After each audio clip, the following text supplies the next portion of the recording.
Now, on Wednesday, 29th October, the Salaries and Remuneration Commission unveiled its strategic framework for the period 2025 to 2030. At that event, the Commission set itself targets and a path to achieving them. The head of Public Service, Koskei, was in attendance and had a field day speaking to what he believes is a roadmap to making Kenya a first world country. One of the key issues was his deep regret at how politics influences the delivery of services in the public sector. He thinks that the country must draw the line to separate service from politics in the executive, judiciary, and the public service.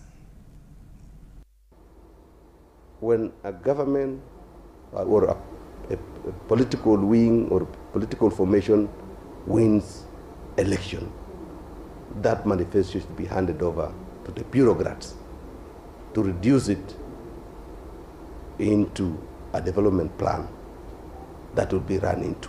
And then politicians should slightly step back and manage it by oversighting so that it can move in the direction that is required.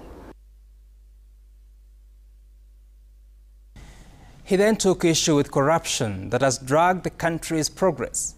He compared Kenya to Singapore and Malaysia, where corruption is frowned upon, and any linkage to such allegations haunts the conscience of many.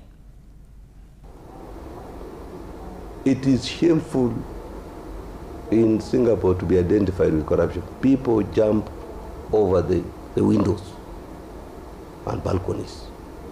When you are suspected that, oh, you got some little money from an area that is unknown, people kill themselves before even government arrives to arrest them. We need to instill that culture, and we need to tackle this corruption head on. Now, and then he spoke of tribalism that continues to inform public appointments in Kenya. You are promoting somebody, putting somebody in a very critical strategic area because he's coming from your tribe. And you know for sure the certificates that he's presenting are from River Road. Barely literate. But since you are in power or in your decision-making office, you just bring incompetent people and it messes up development of the country. Now, Koskei is the President's Chief of Staff, a key advisor and implementer of the President's decision. He also called out Chapter 15 commissions and independent offices, saying that majority of them cling on to independence while abdicating on their duties. But if you want to say you are independent and you are not doing what you are supposed to do, for sure, they say in nature a boss, we shall step in there.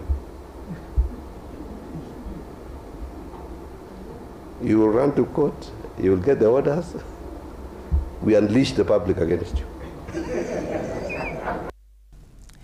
As a political appointee, what does the President's Chief of Staff think of those words?